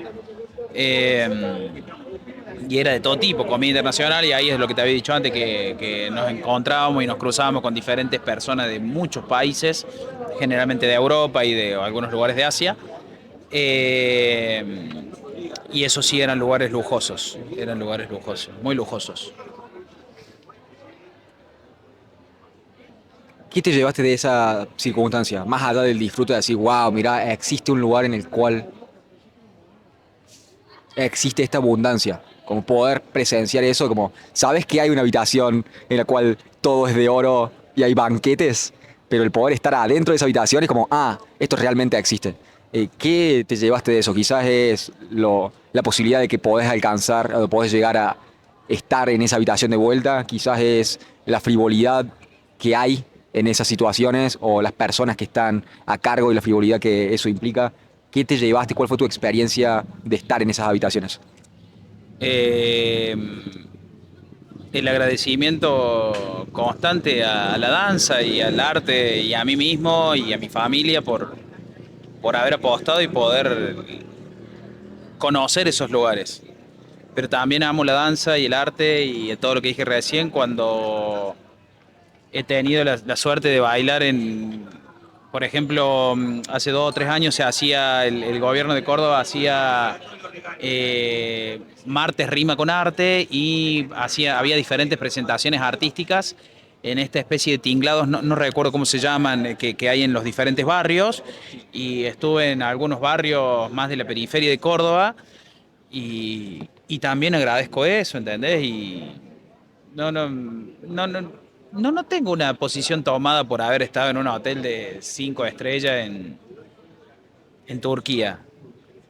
Porque tampoco, porque la persona, Mauri, no es que fue a tomar el servicio ahí, ¿entendés? No le doy tanta bola, ¿eh? Me gusta, hay cosas que me sorprenden, no digo, ¿cómo va a haber una pileta tan grande? ¿Entendés? O sea, y en realidad lo que pienso es, ¿cuánto cloro deben echar? ¿Entendés? O pobre el piletero, debe tener los brazos así, es Popeye. Pero más que eso, no le doy tanta bola a eso. Banco. Entiendo el punto. Te estaba haciendo el zen igual un poquito, pero no, No, no, es como entiendo el punto. que. No, a ver, tal vez un poco más de pendejo pensé, che, estaría bueno tener esto, pero un poco más de grande o más, madurando un poco más. eh, Como que todo es consecuencia de, y si en mi caso, en mi mundo, lograr poder ir a un hotel, contratar un hotel yo de 5 estrellas en Europa, implica que tenga que someterme a 23 horas diarias de trabajo, y no, bueno, prefiero vacaciones en la cumbre, ¿entendés? Todo bien. Déjame ver si lo agarré. Es una cuestión de... Hay cosas más importantes y que te van a llevar llenar más en términos existenciales que las riquezas o la abundancia material. ¿Es por ahí? Es que sí, pero parece una frase hecha, pero capaz sirve para el recorte. Eh, sí, en definitiva es eso, o hace un tiempo largo que eso es lo que me atrae y me atrapa más. Ojo, hay cuestiones materiales que también persigo. No es que no me voy a hacer ahora el... No, no pasa nada, todo amor y paz. Pero bueno, es como que yo tengo un equilibrio que es mío y que entiendo, me queda muy ajeno a esto que hablábamos de un hotel de 5 estrellas. No, pero ni siquiera es algo que lo conozco, he podido ir. eh, Tal vez no vivenciar como si fuese un huésped, pero bueno, no me quite el sueño. Banco. Es como no es tu objetivo de, No, ah, tengo que volver acá y esto es lo que le va a dar sentido a mi vida. No es por ahí. Al mismo tiempo, zarpado haber ido. Y al mismo tiempo, lo que estoy queriendo apuntar es, ¿cómo te suena esto? Creo que es fácil decirlo una vez que llegaste. Hace poco hablé con una persona que me trajo a colación esta frase de Jim Carrey, que Jim Carrey, nada, zarpado actor, pero también muchos problemas de depresión. Y lo que decía es, deseo que todas las personas sean ricas y famosas para darse cuenta que eso no las va a hacer feliz. Pero eso es un aprendizaje que podés hacer una vez ya es... vivido. Claro, si subiste esa montaña, si escalaste esa montaña, recién podés mirar y decir, ah, no hacía falta esto y como quizá era un poquito más abajo o era en otro lado. Pero si no subiste la montaña, no ves y creo que pensás que es más arriba. ¿Entendés? Entonces creo que son esos aprendizajes que tenés que hacer quizás. Si sos esa persona que realmente pensás, si no soy rico y famoso, la vida no tiene sentido. Primero, tengo 26 años, no creo que pueda darle consejo a absolutamente a nadie, pero como mi intuición para conmigo mismo, que es justamente lo que puedo hablar de cómo yo estoy en- encarnando la vida o cómo estoy actuando en pos de esto, yo tengo esa ambición, por decirte. Me gustaría estar estable económicamente, me gustaría poder hacer plata con lo que me gusta hacer. Esto. Me gustaría poder hacer plata con eso. Entonces, esa es una ambición económica. Me gustaría tener cierto reconocimiento también. Vamos a decirlo como básico, pero viste que siempre hay escalas de cuánta riqueza y cuánta fama. Creo que no debería ser lo más importante, pero ahora, quiero ser rico y famoso. Tengo la intuición de que no me va a hacer feliz, pero creo que es más fácil trabajar en pos de cumplirlo y después darme cuenta que no es por ahí, que tratar de convencerme de que no es por ahí. ¿Entender lo que voy? Entonces por eso digo como, bueno, déjame reventarme la cabeza contra la pared y después veo.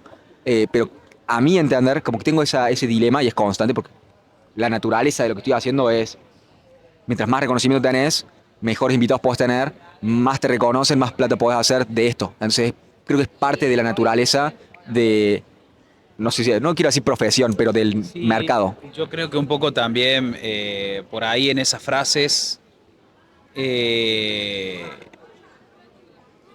terminan siendo un poco incompletas, pero no, no con una mala intención, sino que por ahí quien la dice está simplificando un montón de cosas que nosotros no conocemos. O al revés también, ¿entendés? O sea, esta persona que ha dicho, me gustaría que todos fueran ricos y famosos para que vieran que uno está igualmente solo o algo así. Bueno, me parece que en el medio de esa frase hay un montón de cosas que nosotros no conocemos, porque me imagino que debe haber un montón de gente que es rica y famosa y que no se siente sola, o sea, como también hay pobres y en indigencia que estarán súper acompañados, o pobres y en indigencia que están absolutamente solos, o sea, y en el medio de eso todos los matices que pueda haber. En definitiva, eso. Pero estamos de acuerdo en el punto, si lo agarres, decime si estamos de Sí. acuerdo. Es que una cosa no trae la otra. Creo que el problema no es tener plata o No, ser famoso, no. no hay problema con eso, sino el problema está, o la desilusión te la vas a llevar si pensás que a través de eso vas a conseguir tapar ese vacío existencial, ¿me entendés? Como no es con más, no es que más likes te va a hacer estar más en paz con vos mismo. Tenés bueno, ¿y qué más? ¿Y qué tengo que hacer? Y que empezás a vibrar, ¿me entendés? Esa ansiedad de, bueno, ya tengo $1.000.000. Quizá no me siento lleno, no me siento bien. Quizás sea a los 10, quizás sea a los 100, ¿me entendés? Como pasás la vida persiguiendo el próximo objetivo sin darte cuenta que quizás la felicidad no está en el horizonte, sino que está más acá, más Sí. cerquita. ¿Cómo lo ves? Dos cosas. Primero, o me gustaría haber llegado al piso de 10 millones de dólares para ir por los 100 primero. A ver qué se siente. No, y lo otro, lo hablamos cuando yo llegué, antes de que armaras acá el set, eh, de que tal vez lo interesante no es el resultado, sino el recorrido. O bueno, esta frase de que lo interesante es el camino. Y sí creo que hay un poco de eso, ¿no? Y recién lo decías hace un rato en una de las preguntas, lo interesante y lo lindo que es tener objetivos. Porque creo que ahí está como lo rico, ahí está, esa es la zanahoria que está por delante nuestro y por la cual vos corres. ¿Entendés? Porque seguramente a vos te pase, y perdón si digo algo que no es así, vos estás en búsqueda ahora de tener 30.000 seguidores y cuando tengas 30.000 vas a ir seguramente por 50 y digamos, el objetivo también por suerte es mutable. Lo que estaría bueno también es decir, che, no tengo 30 pero tengo 10. Wow, no es poco. Pero sí, es un poco de eso. Los objetivos son lo que nos mantiene un poquito vivos. 100% de acuerdo. Creo que es interesante, es lindo, es necesario. Sí, Como no podés vivir sin objetivo. Ahora, no es puramente vivir para y por el objetivo. Como sí en cuanto te lleva a moverte hacia algo, ¿sí? y darle sentido a tu vida. Al mismo tiempo, es como 100%, puedo más. Creo que de alguna manera tienen que ver con esto, tengo una idea de la naturaleza del amor, ¿sí? Y está esta idea que creo que no sé si está en la Biblia o es un entendimiento de la Biblia o una interpretación, esto de las dos manos de Dios, ¿sí? De el castigo y de la demanda y de la mano de la misericordia y del entendimiento. Que creo que el Nuevo Testamento es más como el amor y la tolerancia y es el Dios que todo perdona, que todo entiende. Y el Antiguo Testamento o en el Apocalipsis, en el Nuevo Testamento cuando vuelve Jesús, que es una revelación de uno de los apóstoles, no sé cuál, está esto de la condena, como no sos suficiente. Y creo que el amor, si tenés a un amigo o a un sobrino, lo usás de esa manera. Ahí te lo ato con esto de los objetivos, ¿no? Y de cómo de quizás un entendimiento de qué puede ser útil o cómo puede ser útil vivir. A una persona que amás, si le decís, estás bien como sos, no lo estás ayudando a desarrollarse. Y si nada es suficiente y siempre puede ser más, también lo estás dañando porque nunca se va a sentir bien con lo que es hoy. Y va a pensar que es el objetivo lo que tiene que buscar. Entonces creo que es las dos. Creo que es estás bien donde estás, pero podés más. Y creo que ese balance entre el castigo o la demanda de más y el estás bien como sos, el balance es el amor. Porque si estás bien como sos y quédate así, imagínate si a un niño le decís estás bien como sos a los 3 años. A los 30 no va a funcionar porque tiene que transformarse en otra cosa. Volviendo a la vida, creo que es más o menos ahí. Es como, quiero más, pero lo que me satisface no va a estar únicamente el más. El más sirve para moverme hacia adelante, pero también estoy bien donde estoy. Y si miras para atrás, como, bueno, me trajo hasta acá y esto es bueno. Como apreciar dónde estás y querer moverte hacia adelante. Es un balance delicado entre la ambición y el conformismo. Porque si no estás tranquilo con la vida que llevas y te vas a dormir pensando en, bueno, tengo que hacer más plata, tengo que ser más conocido, no tenés esa paz. Creo que la felicidad es más paz que euforia. No está en el próximo raquetazo, no está en el próximo orgasmo, ¿me entendés? Creo que está más en estoy conforme con la vida que llevo, sabiendo que me estoy moviendo hacia algo más, entre comillas. ¿Cómo te suena este entendimiento? Pensaba que, bueno, en todo eso que fuimos hablando, un poco más frío si se quiere, en búsqueda de objetivos, ya sea laborales, de vida o lo que te propongas, pero en el medio de eso, o por lo menos lo que yo entiendo, vos te vas dosificando con, con, con amor, pero literal. Entonces, yo trabajo para cierto objetivo que tengo, por decirte, quiero bailar en el Teatro San Martín de Córdoba. Y mientras voy trabajando para eso, el domingo me voy a comer un asado con mi mamá y con mi papá, el martes me junto a comer con mis amigos, voy al gimnasio, cuando voy a la verdulería le pregunto a la Ivana que se llama cómo está, cómo anda, qué sé yo, si me cuenta que está cara la naranja. Entonces, esas cosas también te vuelven terrenal, buenamente te desenfocan, te hacen escuchar otras, te ves una serie, te ves una película, ves tu canal para ver cuál es la entrevista nueva, ¿entendés? Pero en serio lo digo, más allá que parezca un chiste, pero me parece que es como ese el equilibrio también. Salir a la calle, caminar un poco, cuando, qué sé yo, andas por el centro y ves un poco la realidad de Córdoba, o donde estés. Creo que eso va haciendo esa construcción entre el objetivo siempre está. Después hay un poco de personalidad, hay un poco de los contextos, a lo mejor no pensar lo mismo a los 20 que a los 30 que a los 40, o depende de hay un montón de factores que pueden influir.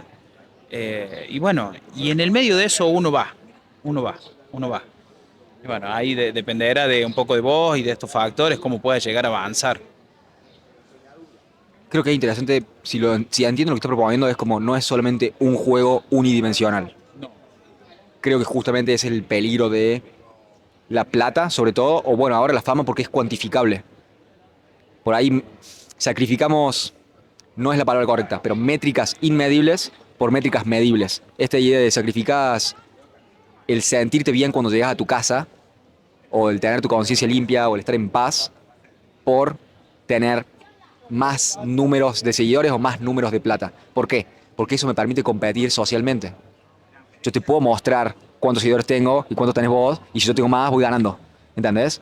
Si querés derivar el sentirte bien de la comparación social, eso te lo puede hacer.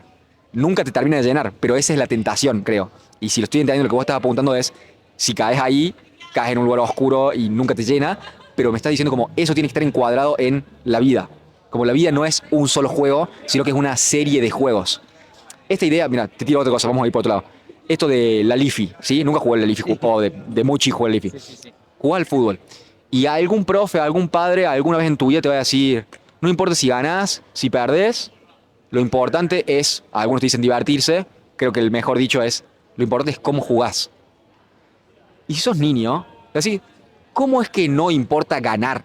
Estamos acá para ganar. ¿Qué estamos haciendo si no? Estamos jugando el juego para ganar. Entonces sí, estás jugando el juego para ganar. Pero una vez que salgas de la cancha, si vos le metiste la traba a un nene, ese nene después no te invita a su cumpleaños, no te invita a jugar, no te invita a hablar, no te invita a hacer cosas colaborativas. Y creo que de eso va la vida en sociedad. Si sos un buen jugador, si no haces trampa jugando al tej cuando nos jugamos a tomar un perne y jugar a comer un asado, sé que puedo confiar en vos, sé que sos un buen jugador. Entonces la próxima vez que tenga un negocio te voy a decir, che, Mauri, ¿te interesa? Entonces creo que esto de no importa ganar este juego ahora. Sí vamos a jugar para ganar. No es que vamos a jugar y que importa, no importa. Sí vamos a jugar para ganar. Pero lo que realmente importa es cómo es que se gana la serie de juegos. El metajuego, entre comillas, que es la vida. La colección de juegos. Entonces, si pierdo este partido de fútbol, pero soy un buen jugador, esto del fair play, entonces me van a invitar a jugar. Porque soy una persona que es copada a tener, incluso si pierdo o si gano. Sí. ¿Cómo suena eso? Y que es raro porque medir solo por resultado puede ser peligroso. Lo es. Estoy casi convencido que lo es. Pero por otro lado, pareciera ser que vivimos en un mundo donde te invita a que a que la medición es por resultado. Pero bueno, como decíamos hace un rato, no me parece que todo sea lineal. Y volviendo al ejemplo de los niños, no hace falta ni aclarar que no soy especialista en eso, pero lo importante por ahí sería competir, creo. Eh, Entiendo que en esa frase que vos decías lo importante es participar o algo así. O lo importante no es ganar. Bueno, le quieren sacar la carga, le quieren sacar carga al resultado final. O sea, ganes o pierdas, no, todavía estás en una etapa formativa, no te va a terminar definiendo. Porque ya en los niños se ven también personalidades de quien quiere ganar, de quien a lo mejor no le interesa tanto. Pero en definitiva sería aprender a competir, que te enseñen a competir. Disculpa que te corte. Creo que es competir en qué espíritu. Porque podés competir metiendo trabas, pisándole la cabeza al otro, o podés competir en el espíritu del juego. Justo iba a decir siendo lo más leal posible, siendo lo más leal posible, leal a vos mismo. Bueno, para quienes hacen trampa, de la manera que sea, si sos descubierto tiene su consecuencia, pero en todo sistema. En el juego de niños, jugando el truco, o en la vida, no sé. ¿Qué pasa si no sos descubierto? ¿Tiene consecuencias? Yo creo que sí. Yo creo que sí, porque después cuando te vas a dormir, estás con vos solito, tenés que estar con vos, ¿no? Creo que justamente hacemos mucho énfasis en las consecuencias que tiene en cómo me va a ver la sociedad si descubren que hice esto. Pero hermano, como guardaron esto del corazón delator, no sé si es Edgar Allan Poe, algún escritor, esto del corazón delator, que el chabón mata a alguien y escucha el corazón. Entonces, eso, como tener esa culpa, la voz de tu conciencia, Pepe Grillo, y dice, che, esto que hiciste está mal, o deberías hacer esto. Y si no escuchás esa voz, Igualmente no, hay un montón de personas que no hacen las cosas bien o mal solo para, porque están convencidos que es la manera, que es la forma. Eh, y bueno, sí, después, qué sé yo, debe haber tantas formas de ser como personas existan. Pues bueno, hay sistemas a los cuales tenemos que responder y que bueno, que están como para arreglar, regular un poco la vida de sociedad, si no sería muy difícil todo. Eh, pero creo que es eso. Hermano, te cuento. Son las 16:07, las 4:07. Estoy contento al respecto de que sea esa hora. Me interesa preguntarte cómo andas de tiempo. Tengo ahí unos 10 minutitos más, 10, 15. Vamos cerrando entonces. Te tiro el último lado que quiero tocar, que quiero entrar, que es volver al principio de alguna. Fuiste mi preceptor en sexto año, Sí. no te voy a recriminar nada más. Solamente lo del pelo y las amonestaciones. Pero esto, fuiste preceptor por muchos años. Sí. Fuiste también, fuimos al mismo colegio, fuiste preceptor de mío cuando fui a la Sagrada Familia, que es el colegio, y vos también fuiste alumno, exalumno. Me interesa preguntarte sobre eso, sobre el colegio, pero principalmente entremos por qué te llevó a ser preceptor. Quizás caíste, no lo habías planeado tanto y caíste, pero preguntarte eso, si hubo, cuál fue la motivación y cuáles fueron tus aprendizajes de estar en contacto con niños en formación, adolescentes en formación, porque mucha gente cuando se convierte en adulto ya no vuelve a estar en contacto con ese mundo que es distinto en cómo entienden la realidad y en el desarrollo. Entonces, Sí, sí, preguntarte cómo llegaste, cómo caíste a ser preceptor y cuáles fueron los aprendizajes que te llevaste en esos años de ser preceptor. Caí sin un poco medio de casualidad. Si bien previo a que me contraten, o sea, que me digan que iba a hacerlo, había estado ahí como muy cercano a la escuela, muchas personas de la escuela, había vuelto a un campamento, ¿viste? Como que me había vuelto ahí al cole. Eh, y fue lo mismo que hace un rato te dije con respecto al viaje. Cuando pase a medida que pase el tiempo, creo que lo voy a recordar cada vez con más cariño. Eh, ha sido una experiencia riquísima, hermosa, de mucho aprendizaje, de mucho cariño, eh, de mucho enojo a veces, pero, pero, pero hermosa, hermosa, hermosa, muy nutritiva y bueno, creo que ha marcado mi vida, ha marcado mi vida y fue un mundo muy desconocido al comienzo, que rápidamente creo o intenté ponerme a tiro y con el cual me encontré, me familiaricé, me gustó y me encantó. ¿Qué fue lo que te gustó de la experiencia? Eh, mm, Creo que ser un intermediario, sentirme un intermediario eh, entre, entre quien da las órdenes en una escuela, en este caso, y quienes las reciben. Estoy hablando en sentido amplio, ¿no? Entonces, en este caso sería de la dirección y de los jóvenes. Y los estudiantes son divinos, son una esponja, absorben todo. Son muy graciosos, muy ocurrentes, muy dinámicos, día a día. Si bien es muy parecido todos los días, son muy distintos todos los días. Son muy distintos también las edades con las que trabajes. Generalmente trabajé con los más grandes. Y también, obviamente, en esto que decía cuando te molesté, no me acordaba. Yo no fui el mismo del primer año que entró al último que estuve. Fui mutando, creo que fui madurando, ha cambiado la percepción. Cambió la escuela, cambiaron los niños, cambiaron los jóvenes, digamos, y uno también trató de ayornarme. Pero, pero es un gran momento de la vida el secundario, creo, por lo que me tocó vivir cuando fui adolescente, joven, y cuando me tocó acompañar como educador, me parece que es un gran momento de la vida.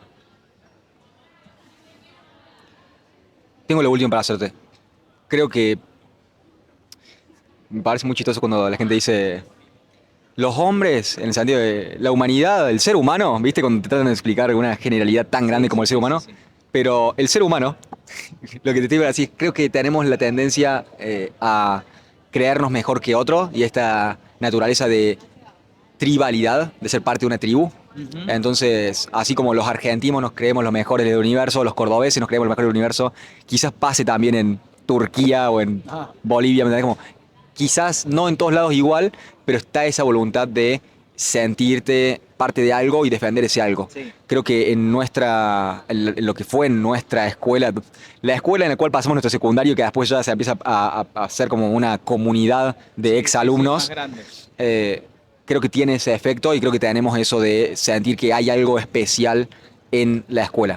Creo que parte de eso es lo subjetivo de que, y también no sé si azaroso o si crees en Dios o el destino, depende de cómo lo quieras explicar metafísicamente, pero de que nos tocó pasar por ahí y no por otro lado. ¿Entendés? Entonces crees que es especial porque te tocó a vos. Ahora, si pudieras ser objetivo dentro de lo que se puede y de algo que ha marcado nuestras vidas, y siendo que fuiste preceptor 8 años, 9 añitos. 9 años, entonces como más allá del secundario también tuviste todo ese contacto con la institución. Me interesa preguntarte qué pensás que hace realmente y objetivamente especial a la Sagrada Familia, al Instituto Jesuita Sagrada Familia. La gente que trabaja, la gente que lo compone, sin dudas, la gente que lo compone, que es la que se ocupa día a día de que el colegio funcione, o sea, de que el Instituto Jesuita Sagrada Familia ahí en Barrio Porredón funcione. Mucha gente que es un poco más como invisible, ya sea administrativamente, la gente de maestranza, docentes que por ahí no están tan al frente, todo eso, y bueno, y sin duda que más notorio la dirección, los docentes y los estudiantes. La, la pila que tienen los estudiantes es increíble, es increíble. Pero creo que es un poco eso y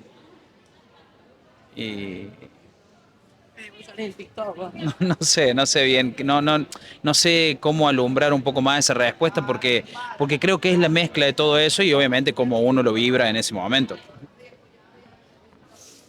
Y quiero preguntar un par de cosas más, a ver cómo te suenan, Dale. sobre cosas que yo he visto muy distintas y también los colegios del barrio, Sí. el Robles o otros, no quiero ponerlo en términos de nos tenían envidia, pero algo que reconocían de nuestro Sí. colegio es esto de tener campamentos todos los años, de las salidas extracurriculares, como extraescolares, que tenés que tener un grupo de gente y de adultos que quieren tomar la responsabilidad de sacar a, no sé, 90 niños a tener un campamento. ¿Entendés? Porque tenés que generar las actividades, y quién cocina, y quién hace tal cosa, más la responsabilidad. Entonces, creo que hay una voluntad de querer hacerlo y de querer que salga bien, que eso no es común, eso es loco. ¿Viste? Cuando creces te das cuenta de qué era común y qué no era común, y eso no es común. El tener campamentos, los viajes a veces internacionales o a otras provincias Sí. dentro de la comunidad jesuítica o jesuita. Pero eso por un lado, como en lo brillante, ¿viste? Como, sí, me fui de viaje a Brasil, como, qué zarpado con mi colegio, eso no pasa. Pero en lo más filosófico o en lo más formativo y lo más invisible, Mauri, porque yo no tenía ningún tipo de noción ni tampoco de deseo de ser parte de absolutamente nada que fuera relacionado con lo religioso o con lo católico. Ahora, esos pequeños eslogans, esas pequeñas frases, las repito todos los días. Cuando hablo con gente, les digo, esto me dijeron en el colegio, y cuando yo iba al colegio no le prestaba atención, pero 10 años después me fue cayendo. Esto de en todo amar y servir, esto de el amor ha de ponerse más en las obras que en las palabras, que son frases de San Ignacio y que podés decir, y es más, después lo vamos a hablar, después te tiro el nombre propio, Dale. pero una persona muy cercana a nosotros me tiró una vez esto de la educación laica y la educación religiosa es más o menos lo mismo, y como no hay indicios de que una sea superior a la otra. Ahora, en una educación laica no tenés la estructura de simbología y de eslogans, digamos, que tengan ese peso que te lo puedas llevar a la vida. Entonces, para mí eso ha sido fundacional. Esto de la misión, y esto no es menor, hablando de todo lo que hablamos de los objetivos, el objetivo estipulado del colegio es formar hombres y mujeres para y con los demás. Que eso sea algo que se les dice a los niños y que todos los profesores tienen en mente, me parece que hace absolutamente toda la diferencia. No es solamente estamos acá para que apruebes el examen, para que te recibas y después vayas a conseguir otro trabajo y que te empujen en la línea de seriado de ser un ser humano. No, este es el objetivo. Entonces eso para mí ha sido muy iluminador y lo he empezado a reconciliar y a dimensionar, así como dijiste vos, cuando han pasado los años y miras para atrás y decís como, ah, mira, eso era especial. ¿Cómo te suena este análisis? Quizás haya otras cosas que se han quedado afuera y también la gente, pero creo que es la gente, de vuelta, la gente bien predispuesta dentro de este objetivo. Esto es lo que estamos tratando de hacer, esto es lo que nos guía. ¿Cómo lo ves? ¿Cómo te suena? Recién cuando te decía que lo hace especial, también me olvidé de una pata muy importante, que alguien podría decir que es solo para quedar bien, pero te juro que no, que son las familias. Porque la familia es muy importante que pueda sostener eso. Y que apueste por esa educación que vos estás diciendo. Después, podría seguir siendo políticamente correcto, pero me voy a correr un poco de ese lugar. Y te diría que estoy casi convencido que los alumnos del Montserrat tienen la misma percepción de su escuela, que la gente del Robles tiene la misma percepción, que gente del Pío Décimo y que seguramente que el IPEM 27 también la tiene, ¿entendés? O sea, cada uno en su contexto y a su modo. También uno lo quiere mucho al colegio porque ha pasado por ahí. Yo no pasé por otra escuela. Yo ni siquiera trabajé en otra escuela. Entonces, es difícil, digamos. En mi caso no hay una unidad de medida. No sé si la quiero tampoco. No la quiero, pero no la hay. Pero bueno, en eso es clave esto de la predisposición, de que haya gente que banque, eh, para que a vos te quede esa idea de cuando fuiste joven, de que el colegio no fue en vano pasar por el cole, que algo te dejó. Más allá de la matemática, de la geografía, de la formación ética. Bueno, es esto mismo también de lo que te decía, esto de, bueno, los bolivianos capaz que sienten los mejores del mundo, y como, Sí, a sí, eso voy sí. como, sí, 100% entiendo el punto, por eso quería tratar de apuntar a qué es objetivamente, qué es imposible, porque nosotros fuimos a ese colegio, pero qué podemos ver de distinto. Al mismo tiempo, por sus frutos los conocerás, corte, qué resultados da ese colegio. No solamente por las individualidades y las personas en las cuales se terminan convirtiendo, que quizá hay alguno que cayó preso, ¿me entendés? Que fue al mismo colegio que nosotros. Entonces, como, más allá de eso, a lo que estoy diciendo es a la gente vuelve. Estás acá sentado y no es que yo tengo así como decir, no, bueno, este chabón no ha podido crecer y se quedó inmaduro y se quedó pensando en los años en el cual fue el colegio. Fue una institución que realmente nos formó y que, más allá de la comunidad de tus pares, de tu curso, que de alguna manera sí o sí te Sí, criás sí, con sí. ellos y hay una conexión, el hecho de que haya una conexión con la comunidad más grande, que sea intergeneracional, que haya una conexión con la institución, incluso si ya no conoces a casi nadie. Así como, bueno, quizás encuentre un profe y voy y saludo y te caes una vez cada tanto. Y eso yo no lo he hecho desde que volví de Dinamarca, pero te digo, eso pasaba cuando yo iba al colegio, ¿Mm? de ex alumnos que pasaban a ese lugar porque estaban por el barrio, ¿me Sigue entendés? pasando. Y sí, eso, ¿me entendés? Como, ¿qué hace que quieran volver? Eso no es común, Mauri, tampoco. Como, la gente termina en el secundario, fuck you, la vieja de matemática, X, y bueno, a otra cosa, ¿me Bueno, entendés? pero porque también hubo una reconciliación, otra mirada para con la escuela. Tal vez cuando yo era chico sí había como una sensación, todo esto en un sentido más amplio, de enfrentamiento entre el profesorado entre el profesor y el alumno y el estudiante. Y después, bueno, esto lo conozco por haber trabajado puntualmente en la Sagrada Familia a partir del 2005 o el fin del 2004.